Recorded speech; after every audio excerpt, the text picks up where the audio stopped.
Hello friends, आज हम करने वाले हैं जर्नल अकाउंटिंग में जर्नल एंट्री कैसे पास करते हैं। तो यहाँ पे कुछ ट्रांजेक्शन दिया हुआ है। Generalized the following transactions in the books of mister Rao. यानी कह रहा है कि मिस्टर राव के बुक में जो नीचे ट्रांजेक्शन दिया गया है उसकी एंट्री पास करनी है। तो अब एंट्री हमें कैसे पास करनी है, चलिए हम देखते हैं। तो सबसे पहले जो दिया है, परचेज मशीनरी फॉर कैश ₹4,000। इसके लिए हम अलग पेन ले लेते हैं। परचेज मशीनरी फॉर कैश ₹4,000, यानी कि हमने परचेज किया है मशीनरी कैश के थ्रू, और कितने का किया है, तो 4,000 का। अब हमें इसको अकाउंटिंग की बुक में जो कि मिस्टर राव का है उसमें हमें इसको रिकॉर्ड करना है। तो अब इसको हम कैसे लिखेंगे, एंट्री को पास कैसे करेंगे। तो वो पास करने के लिए हमें इसका रूल पता होना चाहिए। तो रूल क्या है, हम जो ट्रांजेक्शन है ये क्या कह रहा है कि हमने परचेज किया मशीनरी किसके थ्रू किया है, तो कैश से किया है। कितने का किया है, तो 4,000 किया है।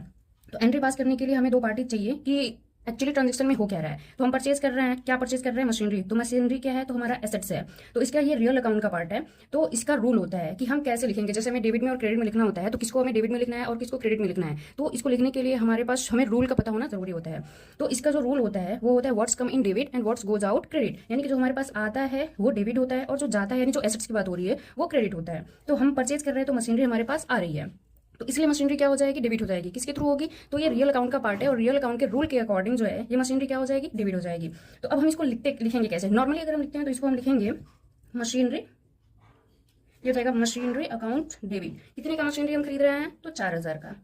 तो ये हमारा हो गया, ये डेबिट पार्ट हमारा हो गया जो हमने लिख दिया है। अब हमें क्रेडिट लिखना है, तो हम मशीनरी खरीद रहे हैं, किसके थ्रू खरीद रहे हैं, तो दो ही होता है, तो कैश होता है या तो फिर क्रेडिट होता है। तो यहाँ पे कह रहा है कि कैश के थ्रू हम खरीद रहे हैं, तो अब ये क्या हो जाएगा भाई, कैश हो जाएगा। तो मशीनरी अकाउंट डेबिट और टू हो जाएगा कैश।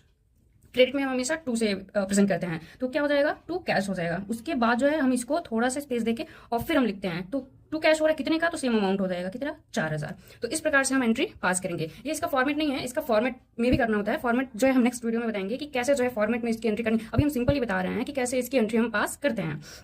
उसके बाद जो है ये हमारा फर्स्ट जो है ये हमारा कंप्लीट हो गया कि इसकी एंट्री क्या होगी, तो machinery account debit to cash हो जाएगा, कितना, 4,000 का। इसको फॉर्मेट में हम कैसे लिखते हैं इसको नेक्स्ट वीडियो में बताएंगे। उसके लिए आप सब्सक्राइब कर लीजिए हमारे चैनल को नेक्स्ट वीडियो, ताकि उसका जो है आपको मिल जाए। दूसरा है हमारा purchase goods on credit from Sohan ₹2,500।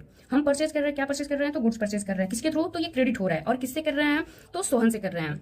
तो अब हम यहाँ पे जानना है, तो हम क्या यहाँ पे परचेज कर रहे हैं, गुड्स परचेज कर रहे हैं। तो गुड्स हमारा क्या होता है, तो ये एक इन्वेंट्री होता है। तो यहाँ पे अब हमारा क्या हो जाएगा, डेबिट में परचेज हो जाएगा, क्योंकि हम एक्सपेंस कर रहे हैं, एक्सपेंसेस हो रहे हैं हमारा, तो इसलिए परचेज अकाउंट डेबिट हो जाएगा। अब इसकी हमें ये फर्स्ट था और ये दूसरा था हमारा, तो अब इसका क्या हो जाएगा, यहाँ पे हमारा हो जाएगा परचेज अकाउंट डेबिट। कितने का कर रहे हैं, तो 2,500 का कर रहे हैं। और क्रेडिट में क्या हो जाएगा, तो हम क्रेडिट में कर रहे हैं, तो किससे कर रहे हैं, किससे हम उधार खरीद रहे हैं गुड्स को, तो सोहन से कर रहे हैं। तो ये हो जाएगा टू सोहन। उसके बाद कितना अमाउंट, तो ये हो जाएगा 2,500। तो इस तरह से हमारी एंट्री जो हमने पास कर ली है। ओके, मिलते हैं फ्रेंड्स नेक्स्ट वीडियो में।